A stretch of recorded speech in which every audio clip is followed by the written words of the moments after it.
अच्छा जब स्टार्ट करते हैं नेक्स्ट टॉपिक पीडियाट्रिक सर्जरी का, which is esophageal atresia and tracheoesophageal fistula. ठीक है, इसका उन्होंने टिपिकल केस प्रेजेंट किया है कि इन्फेंट जो है वो डेवलप कर रहा है ड्रूलिंग शॉर्टली आफ्टर बर्थ। बच्चा जैसे पैदा हुआ है तो उसको ड्रूलिंग हो रही है, ठीक है, मुंह से पानी आ रहा है। जब बच्चे को जो उसकी फ़र्स्ट फीडिंग दी गई तो वो भी उसके मुंह से बाहर आ गई। बच्चे को खांसी हुई, उसने चोकिंग हुई, ठीक है, एस्पायरेट कर लिया। तो रिससिटेशन के दौरान जब ओरोगैस्ट्रिक ट्यूब रखी गई तो उसमें रेजिस्टेंस महसूस हो रही है, आगे पास नहीं हो रही ओरोगैस्ट्रिक ट्यूब। तो ये टिपिकल केस है जो कि जो है अट्रेजा को इंडिकेट कर रहा है, ईसोफेजियल अट्रेजा।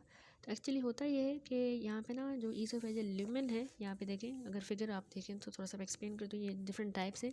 होता ये है कि ये ईसोफेगस है, ये ट्रैकिया है, ठीक है। तो स्टमक को यहाँ जो है कनेक्ट होना चाहिए, लेकिन ये फिस्टूला क्रिएट हो गया है ट्रैकिया का और ईसोफेगस का। ये देखिए, ये ट्रैकिया ईसोफेगस इनका आपस में फिस्टूला है, या फिर ये ट्रैकिया के साथ ईसोफेगस यूँ भी अटैच हो सकता है।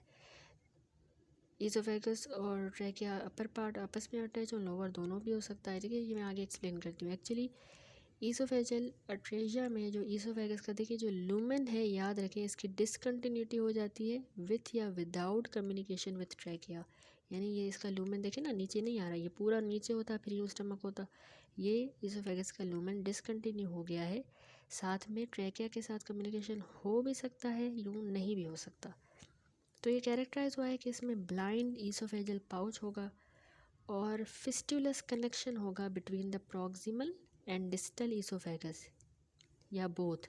ये है प्रॉक्सिमल ईसोफेगस, ठीक है, ये बाकी का रह गया डिस्टल ईसोफेगस। तो प्रॉक्सिमल और डिस्टल ईसोफेगस में एक तो ऊपर वाला ब्लाइंड ईसोफेजियल पाउच है, बाकी जो प्रॉक्सिमल और डिस्टल ईसोफेगस है इनके ये फिस्टुलस कनेक्शन हो सकते हैं, ठीक है।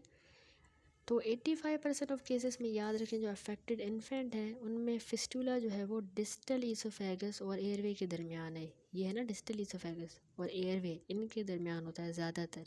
ऊपर वाला ब्लाइंड पाउच होगा, ज़्यादातर बच्चों को ये वाली टाइप होती है 85%, ठीक है।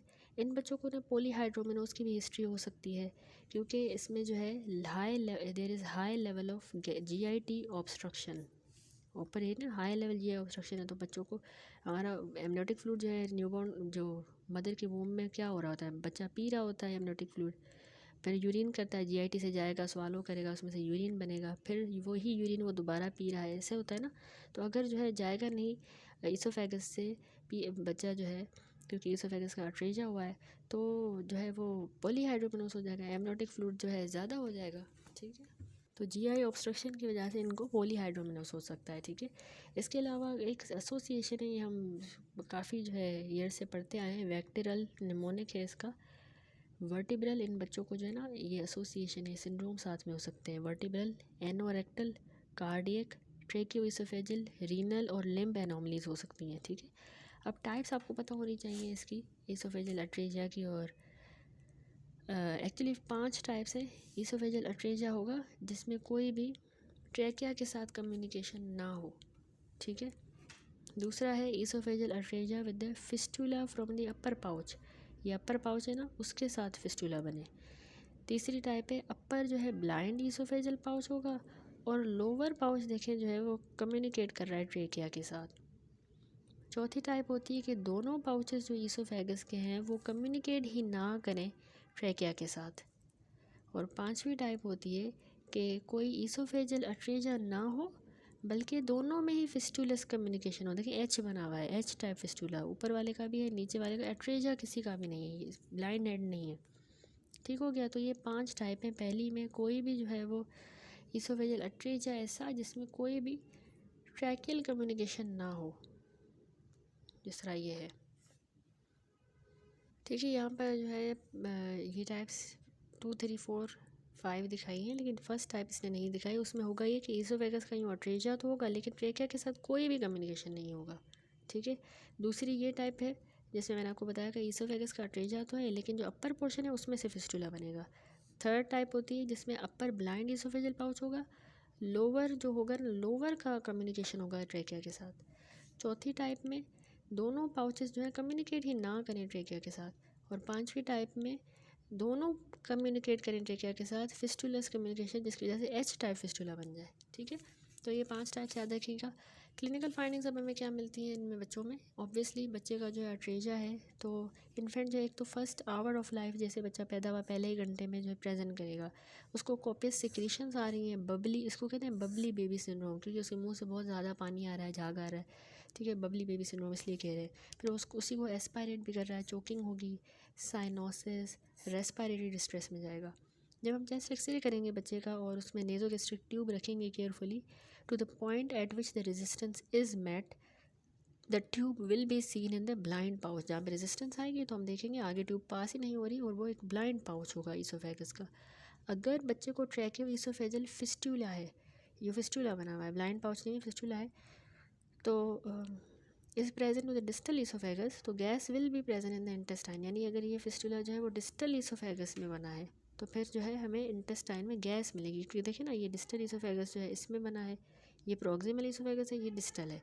डिस्टल के साथ अगर जो है वो बन रहा है पाउच, वो फिस्टूला, तो ऑब्वियसली ये एयर इंटेस्टाइन में जाएगी ना, ठीक है।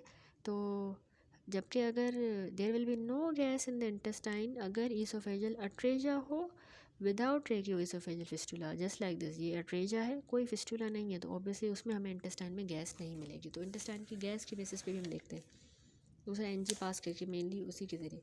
मैनेजमेंट ये है कि फ़ीडिंग इन बच्चों की स्टॉप कर दी जाती है जल्द से जल्द इमीडिएटली, और इनके आईवी फ्लूइड जो है वो स्टार्ट कर दिए जाते हैं, ओरल हम ये नहीं दे सकते, ठीक है, फीडिंग स्टॉप करेंगे। एनजी ट्यूब जो है तो ये ना वो प्रॉक्सिमल पाउच में हमने प्लेस करनी होती है, कंटिन्यूस सक्शन के लिए हम वो रखेंगे जो ऊपर वाला पाउच है, ताकि सिक्रीशन वगैरह ड्रेन हो और बच्चा उसको एस्पायरेट ना करे, चोकिंग ना हो, डिस्ट्रेस में ना आ जाए। तो एनजी हमने एस्पायरेशन के लिए रखी है, सिक्रीशंस को एस्पायरेट करने के लिए। बच्चे का हेड एंड जो है वो एलिवेट रखना होता है ताकि उसको रिफ्लक्स ना हो जाए गैस्ट्रिक कंटेंट का through the distal fistula into the lungs, ठीक है। जिस तरह ये डिस्टल फिस्टूला है, इससे जो है ये लंग्स में जो है गैस्ट्रिक कंटेंट ना जाए, इसलिए इसका सर जो है एलिवेट करके head end of the bed. Definitive treatment इसका ऑपरेशन ही होता है, डिपेंड करता है डिस्टेंस कितना है between the segments of the esophagus. Prognosis depend करती है प्रेजेंस या absence of the associated anomalies पे। एसोसिएटेड एनोमलीज आपने वेटर या वेक्टरल से याद रखनी है, vertebral, anorectal, cardiac, tracheoesophageal, renal, limb anomalies. That's it, ये टॉपिक कंप्लीट हुआ। दूसरा टॉपिक है कंजेनिटल डायफ्रामेटिक हर्निया।